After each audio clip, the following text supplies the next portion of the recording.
Namaskar to all. I am Chitra Chaudhary, working as an assistant professor in the Department of Economics, University of Rajasthan, Jaipur. Today, I am going to deal with the concept of elasticity of demand, मांग की लोच. This concept, it has been given by Marshall. What do you mean by elasticity? It refers to the degree of responsiveness of quantity demanded of a good to a change in its price, consumers income and price of related goods. संबंधित वस्तु की कीमतों, वस्तु की स्वयं की कीमतों एवं उपभोक्ता की आय में परिवर्तन के फलस्वरूप वस्तु की मांगी गई मात्रा में होने वाला परिवर्तन. There are properties of the elasticities of demand which are as follows. It is a dimensionless concept. It means it has no unit of measurement. Second, it can be expressed as a ratio of marginal function and average function. Third, its value is not affected by change in units of measurement in price and the quantity demanded. There is a note that whenever you will compare two or more values of elasticity, ignore the negative sign, because negative sign only shows that the law of demand holds true. And you all will be aware about the law of demand, that law of demand, it states that there will be a negative relationship between the price of a commodity and the quantity demanded of a commodity. There are the 5 types of the elasticities of demand. First, elastic demand, when the percentage change in quantity demanded of a commodity is greater than the percentage change in its price. लोचदार मांग, ऐसी मांग जो ये स्पष्ट करती है कि कीमत में होने वाले परिवर्तन के फलस्वरूप वस्तु की मांगी गई मात्रा में होने वाला परिवर्तन तुलनात्मक रूप से ज़्यादा हो रहा है. On the second hand, there is an inelastic demand which explains that when a given percentage change in price of a commodity leads to a smaller percentage change in quantity demanded. वस्तु की कीमत में होने वाले परिवर्तन की तुलना में वस्तु की मांग में होने वाला परिवर्तन अत्यंत ही सूक्ष्म है, which is illustrated by the help of the diagram. Third, unitary elastic demand. It shows that when the percentage change in quantity demanded of a commodity is just equal to the percentage change in its price. इकाई लोचदार मांग जो ये स्पष्ट करती है कि जिस अनुपात में कीमत में परिवर्तन हुआ है उसी प्रतिशत या उसी अनुपात में वस्तु की मांगी गई मात्रा में भी परिवर्तन हुआ है. The fourth one is the perfectly elastic demand, which states that if there is a small reduction in price, it would cause the buyers to increase the quantity demanded, and a small rise in price of product will cause the buyers to switch completely away from the product so that their quantity demanded falls to zero. In the case of perfectly elastic demand, what will be the shape of demand curve? Have you ever thought about this?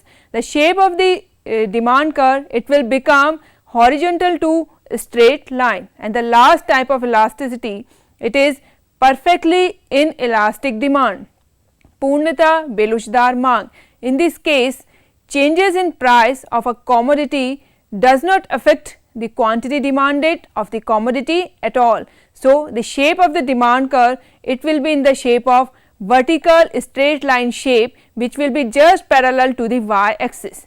Now, on the other side there is a diagram in which all these types of elasticities of demand, they are depicted. On the d axis, it is clearly visualized that ED, your elasticity of demand, it will be equals to infinity, rather on d prime elasticity of demand, it will be equals to 0. So, the value of elasticity, it lies between 0 to infinity. Now, first, price elasticity of demand, it measures the percentage change in quantity of a commodity demanded per unit of time resulting from a given percentage change in the price of the commodity holding ceteris paribus. What do you mean by ceteris paribus? It means that keeping all other factors or all other things as a constant, or you can just define that there is a proportionate change in the quantity demanded for a commodity divided by the proportionate change in its price. मांग की कीमत लोच ये स्पष्ट करती है किस प्रकार वस्तु की कीमत में होने वाले प्रतिशत परिवर्तन के फलस्वरूप वस्तु की मांगी गई मात्रा में परिवर्तन होता है. objective of the price elasticity is just to find out the nature of the goods, whether your goods will be normal goods or they are the Giffen goods. In the case of normal goods, your price elasticity, it will always be negative, and in the case of Giffen goods, the price elasticity, it will remain positive.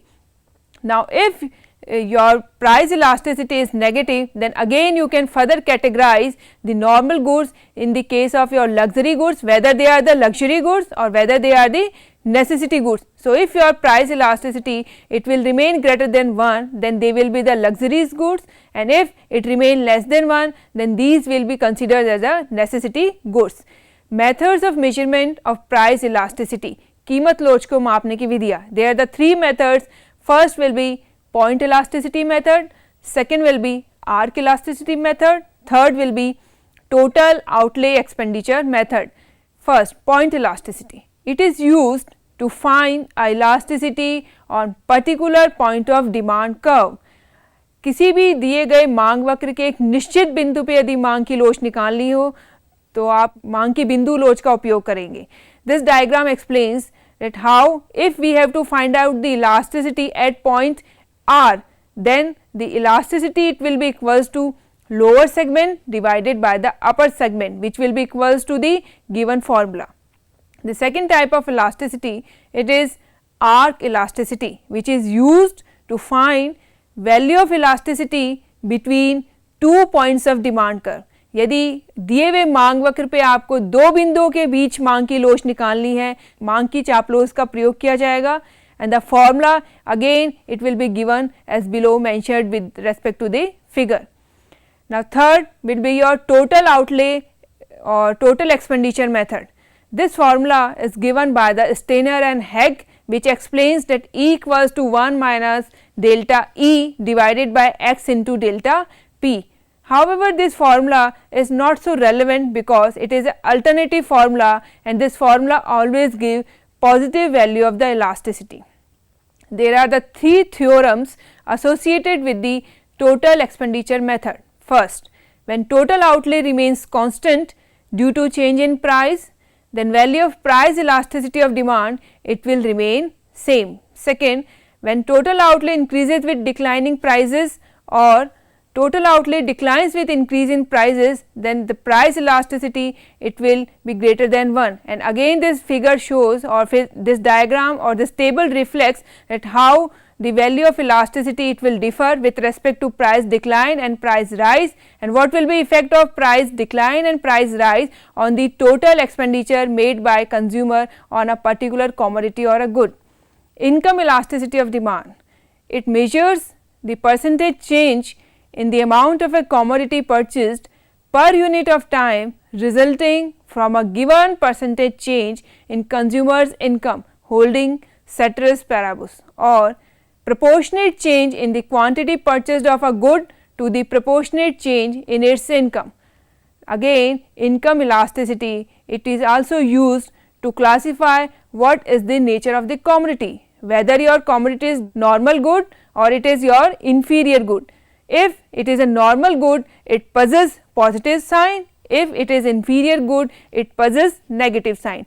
Again, normal good can be categorized into luxurious and the necessity goods.